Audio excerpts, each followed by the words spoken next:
Item: SCP-1093. Object Class: Safe. Special Containment Procedures: SCP-1093 is to be kept inside a sealed 5 m by 5 m containment cell. The cell is to be encased in a 30 cm thick lining of lead. Personnel are prohibited from entering the containment cell or making contact with SCP-1093 unless instructed by Level 4 personnel assigned to the object. No staff are permitted to enter SCP-1093's containment cell or make any contact with SCP-1093 without first being suited in the proper radiological protection. SCP-1093 is to remain deactivated unless the designated staff have instructed its activation. Description: SCP-1093 is a Caucasian male, 1.68 meters in height and between 30 and 35 years old. The head of SCP-1093 is composed entirely of a bright light, measuring approximately 1600 lumens. SCP-1093 has no physical cranium and there are no known sources for the light emitting from the head area of SCP-1093. The light at SCP-1093's head does not emanate any sort of heat. No causes for this abnormality have been determined. SCP-1093 is highly radioactive, emitting radiation levels ranging from 3,500 rad to 4,000 rad. It has not yet been determined what causes SCP-1093 to emit these lethal doses of radiation. SCP-1093 itself does not appear to be affected by this radiation, and it will constantly emit radiation regardless of whether or not it has been activated.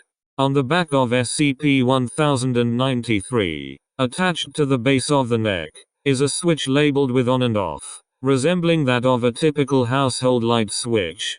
Light only emits from SCP-1093 when the switch is activated. When deactivated, SCP-1093 appears completely headless. When not activated through this switch, SCP-1093's upper body will remain limp. Upon activation, SCP-1093 will lift its upper body, standing stiff and motionless until deactivation.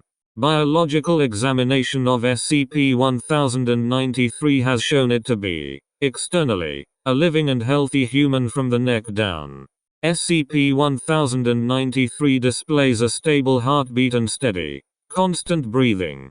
How SCP-1093 is capable of respiration is unknown, as there are no visible openings to allow any form of inhalation or exhalation. SCP-1093 does not appear to require food, drink, or sleep. All bodily functions immediately cease upon deactivation. For information regarding the internal anatomy of SCP-1093, refer to Surgical Report F224B-1093.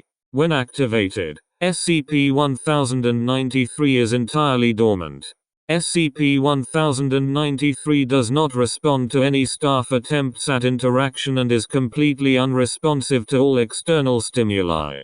In this state, SCP-1093 does not appear capable of speech and does not display any evidence of sapience. Under these conditions, SCP-1093 will continually stay stationary, locked into a single stiff, upright position, until deactivation. Personnel who have been within the immediate proximity of SCP-1093 have reported experiencing auditory hallucinations that promptly desist upon exiting the chamber. Extended contact with SCP-1093 appears to cause these hallucinations to persist for longer periods of time, typically spanning several days before abruptly ceasing. In a number of cases, the sounds have continued for excessive spans of time, which has caused significant distress in the afflicted personnel, though the eventual sudden desistance has remained in nearly all cases. The most commonly experienced sounds produced by SCP-1093 include a high-pitched ringing, a loud drilling sound, and a low pulsation similar to that of a heartbeat. These auditory anomalies all appear to occur exclusively when SCP-1093 is activated and all seem to emanate from an indiscernible source.